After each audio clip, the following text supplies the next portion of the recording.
السلام علیکم، میں ہوں توصیف حمدانی کے نس سے براہ راست آپ سے مخاطب ہوں۔ آج ہمارے مہمان ہے جو صحافت کی دنیا کے ایک عظیم بادشاہ، جس نے قلمی اعتبار سے اور علمی اعتبار سے صحافت کو ایک ایسا علمی تحفہ سونپا ہے جو ہمارے لیے ایک مثال ہے۔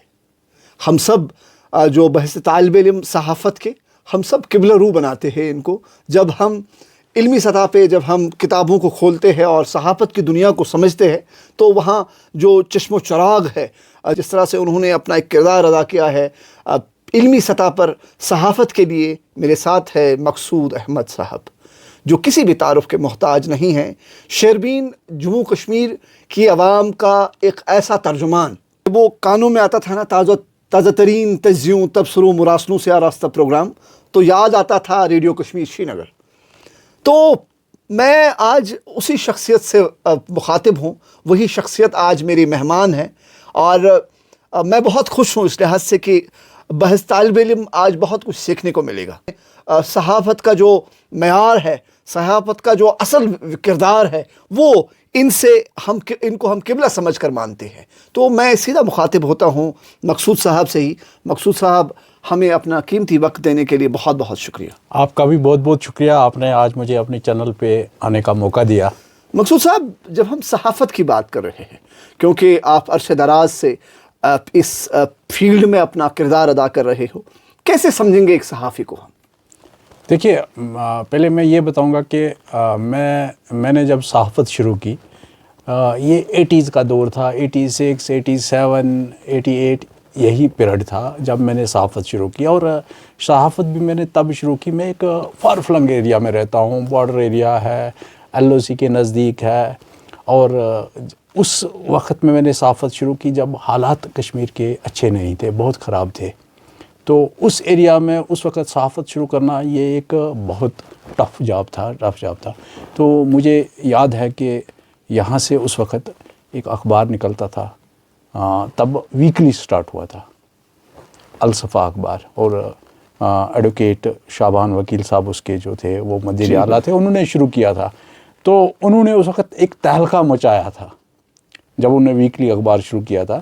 تو بیسیکلی جو میں نے وہاں سے صحافت سیکھی تھی کہ وہ اس انداز سے لوگوں کے مسائل جو تھے وہ رپورٹ کرتے تھے، اور وہ پورا ایک پیج، مطلب مجھے یاد ہے کہ میں نے اڑی سے 2-3 رپورٹیں، شروعات جو ہی اخبار کا دوسرا شمارہ تھا، تو میں نے اخبار کا دوسرا شمارہ تھا، اور فرنٹ پیج پہ جو کور سٹوری لگی وہ دوسرے شمارے میں میری لگی۔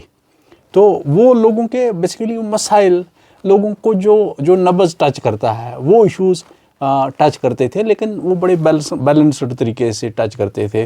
مطلب وہ نہیں کہ بس الزامات لگائے اور پبلش کر دی، وہ بیلنسڈ، میں نے تب سیکھا ان سے بیلنسڈ سٹوری کا کرنے کا۔ اور مجھے یاد ہے کہ میں نے ایک سٹوری کی تب PHE ڈپارٹمنٹ کا ایک بہت بڑا ایک سکنڈل تھا اڑی میں، تو پھر انہوں نے چیف انجینئر سے سری نگر میں بات کی، کیونکہ تب تو میری رسائی سری نگر میں تھی نہیں، انہوں نے مجھے اڑی سے انپٹس لیے کیا سٹوری ہے، کیسے ہے، تو پھر انہوں نے یہاں سے تو اس سٹوری نے تہلکہ مچا دیا۔ تو میرے کہنے کا مطلب ہے کہ صحافت کا مطلب شروعات سے ہی ہم نے سیکھی کہ بیلنسڈ ایتھکس کیسے اس کے رہنے چاہیے، مطلب آپ ون سائیڈڈ سٹوری کی وہ بھی کبھی ان نے بھی کبھی حمایت نہیں کی، اور ہمیشہ کہتے تھے کہ سٹوری کو بیلنس کیجیے۔ مقصود صاحب، اپنی انفرادی زندگی میں بتائیے ہمیں کہ کہاں سے آپ نے یہ سفر شروع کیا، آپ کی بیسک تعلیم کہاں سے ہوئی، اور جو سکولنگ کا سفر رہا وہ کیسا رہا؟ دیکھیے، میں نے جیسے پہلے کہا کہ میں ایک فار فلنگ ایریا سے ہوں، اڑی میرے گاؤں کا نام گرکوٹ ہے، اور میں یہ بھی کہوں گا کہ میں کوئی مڈل کلاس فیملی سے بھی نہیں تھا، میں ایک غریب گھرانے سے ہی تھا۔ تو لیکن یہ تھا کہ ماں باپ نے پڑھانے کا شوق تھا، انہوں نے پڑھایا۔ میں نے اپنے گاؤں میں ایک مڈل سکول تھا، آج ہائی سکول ہے، اس کا نام ہائی سکول کانڈی کلر ہے آج۔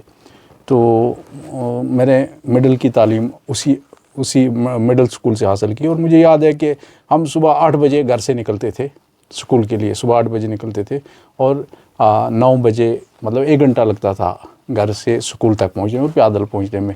تو پھر وہاں سے مڈل کرنے کے بعد پھر میں نے